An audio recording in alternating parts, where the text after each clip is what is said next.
Hola, ¿cómo están? Vamos a comenzar con la explicación de polinomios. En este caso, vamos a definir algunos términos relacionados a los polinomios y luego haremos ejemplos. Bueno, primero para empezar vamos a definir que un polinomio es una expresión algebraica, ¿sí? Que está constituida por una suma finita de términos formado por productos entre variables y constantes. Entonces, eh, una expresión polinómica es una expresión que tiene eh, constantes, que vamos a ver que se llaman coeficientes, y la parte lateral que vendría a ser la variable que está elevada a un exponente. Estos exponentes son de tipo natural, dentro del conjunto de los naturales.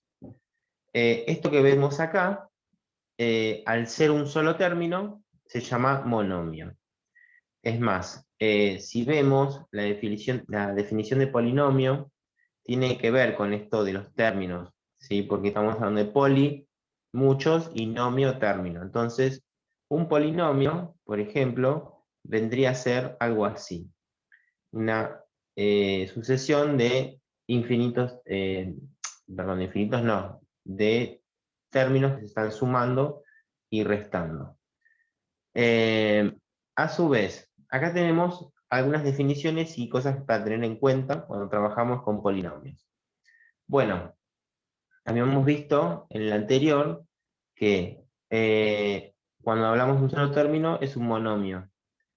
Cuando hablamos de dos términos, en este caso siempre que se sumen o se resten, son dos términos, es un binomio. Esta palabra es muy usada por la factorización, cuando se utilizan los casos de factorización.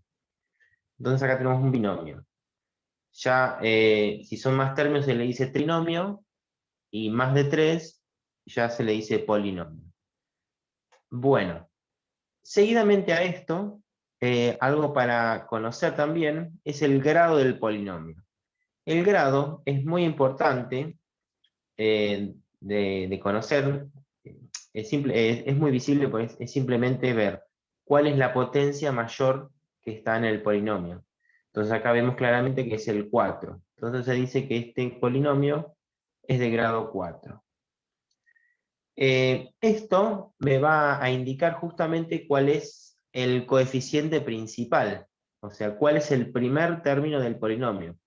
Porque en este caso está en el primer lugar, pero puede estar en otras partes. Entonces, si bien puede estar ordenado en otra parte del polinomio, pero el coeficiente principal va a ser el que lleva el mayor exponente. Y eso me va a permitir después justamente hacer esto del orden y la completitud. El orden del polinomio es algo muy importante para las operaciones, que lo que hay que hacer es ordenarlo, pero de forma decreciente por potencias. O sea, que yo tengo este polinomio que sabemos que bueno, era de grado 4, entonces debería empezar con ese término. Ese es el término que debería estar primero. Seguido debería estar el que tiene el x al cubo, o sea, la potencia 3. Después, en este caso no tenemos la potencia 2, pero tenemos la potencia a la 1, que sería el término con x solamente. Y por último, la potencia con x a la 0, que sería el que no tiene variable, el término independiente. No lo mencioné antes, pero en todo polinomio tenemos el coeficiente principal, que como habíamos dicho, el que lleva el exponente mayor, y el que no lleva la variable es el término independiente. Entonces, estos dos términos son dos importantes en el polinomio. Y seguido a esto tenemos completitud. Completitud, lo que se refiere es a completar. Los polinomios, además de estar ordenados, deben estar completos. ¿A qué me refiero? Por ejemplo, acá, como ya hemos visto, nos faltaba el término con x al cuadrado. Entonces, hay que agregarlo para realizar operaciones. Entonces, contando, tenemos el término con x a la cuarta, después el término con x al cubo. Acá, como no está, se agrega de esta forma. Se agrega sumando un 0 y se coloca la x con su exponente. En este caso tendría que ser x cuadrado. Entonces lo agrego de esta forma y después sigo escribiendo los términos que sí están en el polinomio. Entonces acá sigue el menos 2x y por último el menos 1. Las operaciones. En este caso tenemos la suma y la resta. Si bien la suma y la resta son muy similares en resolución, lo único que cambia es que en una, como vemos, tenemos que sumar los coeficientes y nosotros tenemos que restarlos. Si bien la forma de realizar la operación se puede hacer de varias formas, o de manera horizontal o de manera vertical de esta forma. Pero lo más importante es que solamente se van a sumar los coeficientes, o sea, los números que están acompañando a la x, que tengan la misma parte literal. O sea, por ejemplo, los términos independientes con el término independiente, el término con x con el otro término con x, el x cuadrado con el x cuadrado, el x cubo con el x cubo y el x cuarta con el x cuarta. O sea, los que coincidan en la parte literal. Esa es la forma de sumar o restar.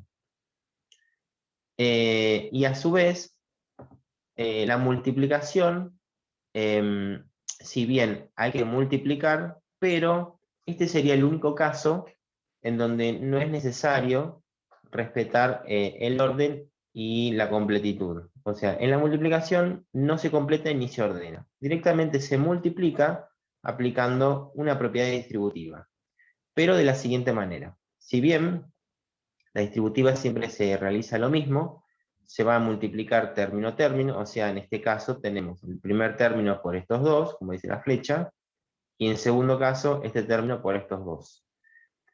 ¿Qué es lo que se multiplica? Se multiplican los coeficientes, o sea, los números. ¿Sí? Por ejemplo, en este caso tenemos 2 por 5, 10. Pero ¿qué sucede con los exponentes? Se suman. Se suman los exponentes. Entonces, acá tenemos 3 más 4, 7. En el segundo término es 2x cubo por 4x al cuadrado. Entonces 2 por 4, 8. Y el exponente es 3 más 2, 5. Entonces recordamos, se multiplican los coeficientes y se suman los exponentes. Bueno, en el siguiente video vamos a ver cómo resolvemos operaciones. Y así se los dejo ya para el siguiente. Bueno, nos vemos en la próxima.